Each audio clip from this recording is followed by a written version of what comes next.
आइए बात करते हैं एक प्रसंग से, और वह भी प्रसंग विचित्र सा। जब जूतों ने स्ट्राइक कर दी,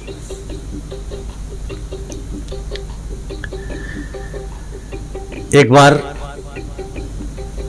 तमाम जो पादुकाएं हैं, जूते हैं, चप्पलें हैं, उन्होंने मीटिंग किया और उस मीटिंग में सबने अपनी अपनी बात रखी।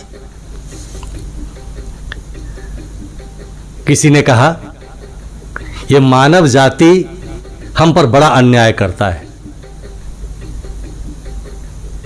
हमें धूल में, कीचड़ में, गर्मी में कहीं भी ले जाता है। किसी ने कहा यही नहीं, पहाड़ों पर भी ले जाता है, पैर धोता है, हमें भी धोता है, फिर प्रयोग में लाता है।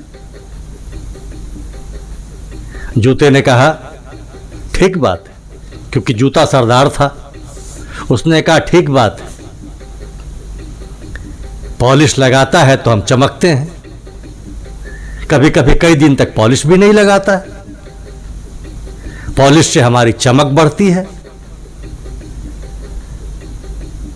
तो एक ने कहा सबसे अन्याय तो तब होता है जब वह ईश्वर के दरबार में जाता है। जाता तो हम पे चढ़ के, बिल्कुल चमकाकर, लेकिन जैसे ही दर्शन करने की बारी आती है वह हमें मंदिर के बाहर छोड़ देता है और स्वयं दर्शन के लिए चला जाता है। जो भी मांगना होता है मांग लेता है और मैं वही बाहर खड़ा रह जाता हूं। हर समय तो मैं साथ दूं, और जब मांगने की बारी आई, ईश्वर से कुछ कहने का अवसर प्राप्त हुआ, भगवान के दर्शन का अवसर प्राप्त हुआ, तो हमें छोड़ जाता है। यह घोर अन्याय है, यह नहीं चलेगा। और सब ने तय किया साहब कि स्ट्राइक होगी, हड़ताल होगा, इसके खिलाफ आवाज बुलंद की जाएगी। और लंबी जुलूस चली, मानवों के खिलाफ, आदमियों के खिलाफ नारे लगते रहे, जबरदस्ती नहीं चलेगी, गुंडागर्दी नहीं चलेगी, हमारा अधिकार हमें देना होगा। और ऐसा करते करते वो मंदिर के दरवाजे तक पहुंच गए। भगवान ने पूछा ये कोलाहल कैसा है? तो किसी ने बताया कि जूते चप्पलों ने हड़ताल कर दी है और वह आपसे मिलना चाहते हैं।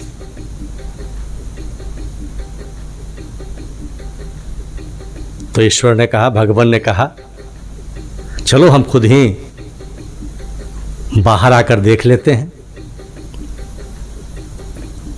तो बाहर आए, मंदिर के दरवाजे पर खड़े हैं। पूछा क्या हुआ?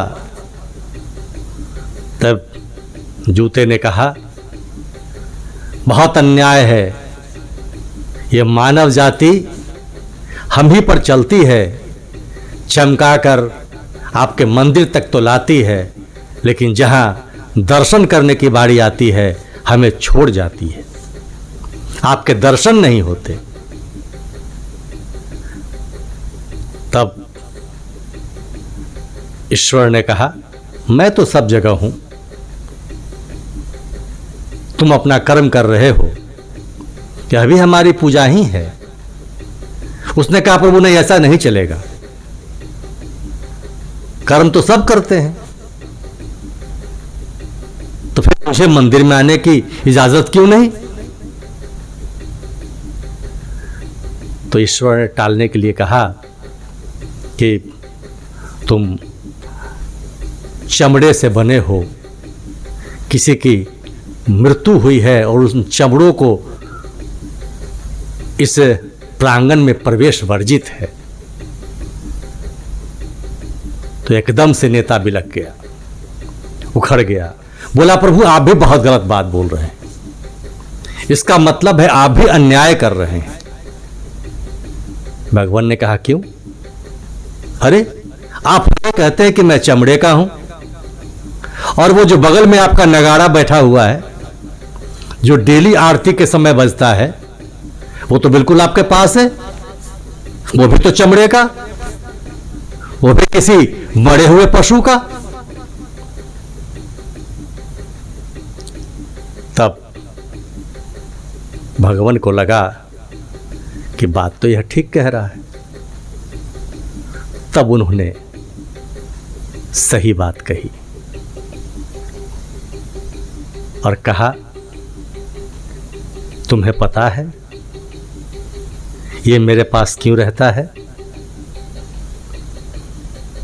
क्योंकि सुबह दोपहर शाम तीनों टाइम, तीनों प्रहर यह खूब पिटता है, इसलिए मेरे सानिध्य में रहता है। और तुम तो चमकने वाले हो, तुम पॉलिश वाले लोग हो। तो जो पॉलिश वाले लोग होते हैं वो हमारे पास नहीं टिक पाते हैं। हमारे पास टिकने के लिए बहुत सहन शक्ति होनी चाहिए।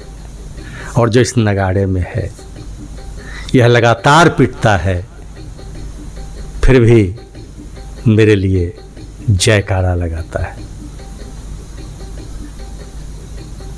सच बात यह है कि कुछ बनने के लिए, ऊंचाइयों पर स्थिर रहने के लिए हमें लगातार अपने को पीटते रहना पड़ता है, अपनी धार को तेज करनी पड़ती है, अपने को हमेशा विनम्र रखना होता है, अपने को हमेशा समर्पण की भावना में प्रस्तुत करना होता है। तभी वह व्यक्ति किसी उच्च स्थान पर उच्च लोगों के बगल में विराजमान होता है। मतलब यह, हमें भी अगर जीवन में ऊंचे पद पर रहना है, ऊंचे स्थान को प्राप्त करना है, पद का मतलब कोई सरकारी पद नहीं, पद वह होता है जो आदमी अपने व्यक्तित्व से बनाता है, पद वह होता है जो अपनी पहचान से बनाता है, पद वह होता है जो अपने व्यवहार से दूसरों के दिलों में जगह बना लेता है और ऐसा बैठ जाता है कि फिर मृत्यु तक उसके हृदय से निकलता नहीं है। समाज के पलकों पर बैठ जाता है और समाज उसे पलक पावरों पर बिठाकर पद देता है।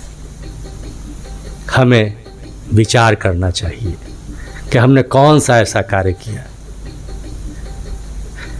हमने कौन सी वो बात रखी, हमने कौन से वो समर्पण की भावना दिखाई जहां हम किसी के हृदय में, किसी के पलक पावड़ों पर पद बना बैठे, जगह बना बैठे और अपने को व्यवस्थित कर पाए। मेरा आग्रह, सोचिएगा, सोचिए, इस प्रकार की इन बातों के लिए इस चैनल पर लगातार बने रहिए, इन बातों को दूसरे तक पहुंचाइए, क्योंकि मकसद सिर्फ कुछ प्राप्त करना नहीं, मकसद देना भी होना चाहिए। शैलेश की बात में आज इतना ही। अगली कड़ी में फिर कुछ बात होगी। तब तक के लिए बहुत बहुत धन्यवाद।